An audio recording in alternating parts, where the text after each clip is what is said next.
صديقاتي واصدقائي، ازيكم عاملين ايه؟ الحلقه الثانيه من ازاي تشتري لابتوب مستعمل، والحلقه دي هنتكلم على صديقنا العزيز ابل. وبرضه لانه زي ما قلنا في الحلقه اللي فاتت الدولار مجنون، وربنا يعني يهدي سره ويضعف قوته. الاجهزه الابل كمان اسعارها قفزت بشكل مخيف، والزياره للتريد لاين او اي حد بيشتغل في الابل الجديد هتقول لك انا اقصد ايه، لان الارقام بقت غريبه قوي. يعني الارقام بقت غريبه قوي، يعني اوفر، تبذير اوفر يعني. بس خليني اقول لك حاجه، انه جهاز الابل اصلا جهاز يستاهل فلوسه، بس لازم تسال نفسك انت شاريه ليه. الابل عاده زي ما بقول دايما انت بتشتريه لسبب من اتنين، يا اما انت بتشتغل فاينل كات زي حالاتي مثلا، انا كل الفيديوز دي بتتعمل على فاينل كات، وان كنت مؤخرا زهقت ان انا ببقى شايل كمبيوتر للفيديو اديتنج، وبعدين وبالذات وانا مسافر، وبعدين شايل بقى لابتوب تاني للشغل، وبقيته لو عايز العب جيمز اتفرج على افلام. طبعا ابل بتتفرج على افلام وكل حاجه وبتبراوز انترنت، بس مفيش جيمز، وانا جيمز بالنسبه لي شيء مهم. المهم انه خلينا برضو نقسمهم لثلاث فئات، ويؤسفنا بلغكم ان الفئات دي اتغيرت عن 2022 نظرا لانه الدولار الله يكرمه ويوفقه بهدل الدنيا. طيب الفئه الاولى او الفئه الاصغر، ودي الاجهزه الابل الصغيره. هنا بنتكلم على مواليد ابتداء من 2012 لغايه ممكن 2015 اول 16. وهنا بنتكلم على سواء ماك بوك عادي او اير او برو، سواء 13 او 15 بوصه. الفئه دي هتلاقيها دايما بتتراوح ما بين ال 10 لل 15000 جنيه دلوقتي، واللي هي بتعادل بالدولار ابتداء من 300 لغايه 500 دولار. الفئه ديت ممكن تلاقي فيها اجهزه كويسه جدا مفيده، بتعتمد انت عايز ايه. يعني لو انت حد بتاع فيديو اديتنج فانت هتروح ناحيه ال 15 لان في كروت شاشه محترمه. وفي رايي الشخصي هنا عندك اختيار واضح وصريح، هو الماك بوك برو 15 انش 15 بوصه، الفئه 15 انش 2015 الفئه الثانيه، وده بيجي ب 16 جيجا رام 512 اس اس دي، وبيجي معاه كارتين شاشه بيقدر يديك لغايه فيديو اديتنج ل 4K كويس قوي. لو انت مش محتاج القوه ديت، قوه الفور يعني أو الحجم ده، فانت عندك الماك بوك برو 13 بوصه 2015 برضو جهاز لطيف جدا جدا جدا، وممكن تلاقي في الفئه السعريه دي بدايه 2016. بس خلي بالك انه ابتداء من 2016 ل 2019 ابل كان عندها شويه مشاكل في الكيبوردز، فلو هتشتري اللابتوب ده اشتري له اللي هو الغطاء اللي هو اللي بنحطه على الكيبورد ده، وبيعربه كمان. بس ميزته ان انت لا قدر الله لو كحيت، لو شويه حاجه بتشربها وقعت على الجهاز تراب، مش هتخش تحت الكيبورد وتوقف لك الدنيا، لان دي عيب معروف من 2016 2019 في الماك، وممكن ما يحصلش ده كله وبرده الكيبورد تقف. بس ميزه ال 2016 لغايه 19 انه اللابتوبات دي كانت ابل ابتدت تطبق سياسه التصميم الجديده، فاللابتوبات دي نحيله جدا وخفيفه جدا وجميله جدا وادائها جامد جدا.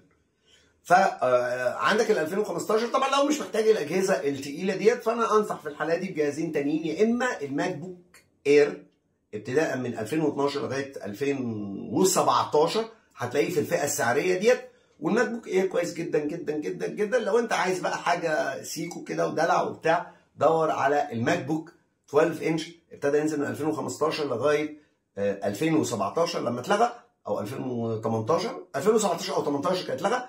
الجهاز ده ميزته انه ايباد وراكب له كيبورد خفيف جدا جدا جدا. يعني انا اليومين دول بعت واحد من مكاتي وبدور على واحد ماك بوك 12، لان انا يعني بترميه في الشنطه ما بتاخدش بالك منه. واماك برضه بيشغل فاينل كات ويديك شغل، ويمكن عملنا حلقه على القصه دي، نقدر يخليك تعمل فيديو اديتنج لغايه 4K، بس الموضوع محتاج الصبر شويه. العيب الثاني اللي فيه ان هو فيه USB-C واحده بس يعني احنا كلنا متدنجلين، يعني متدنجلين اللي هو بنشيل دناجل زي دي يعني. طيب فدي الفئه الاولى. الفئه الثانيه اللي هي فئه من 15 ل 25000 جنيه، ودي بتلاقي فيها الاجهزه ابتداء من 2014 لغايه 2017 وممكن تلاقي 18. الاجهزه دي زي ما قلنا مشكلتها في الماك بوكس انه مشكله ابل في الكيبورد، لكن لو حطيت اللي هو الكفر بتاع الكيبورد ده خلاص ما بقاش فيه مشكله.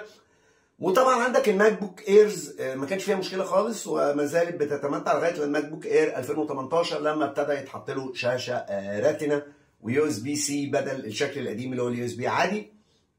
الفئه ديت لو انت بتشتغل فوتوشوب اتقل شويه من الفئه الاولانيه او بتشتغل فيديو 4K بس كتير، هنا هتبقى الاجهزه ديت مناسبه جدا بالنسبه لك، سواء ال 13 بوصه الماك بوك برو ال 13 بوصه او الماك بوك برو في 15 بوصه. في فئتين دايما، الفئه الصغيره اللي هو 256 16 ما بيبقاش معاه كارت شاشه كبير، او بيبقى معاه كارتين شاشه ده اللي هي 16 512.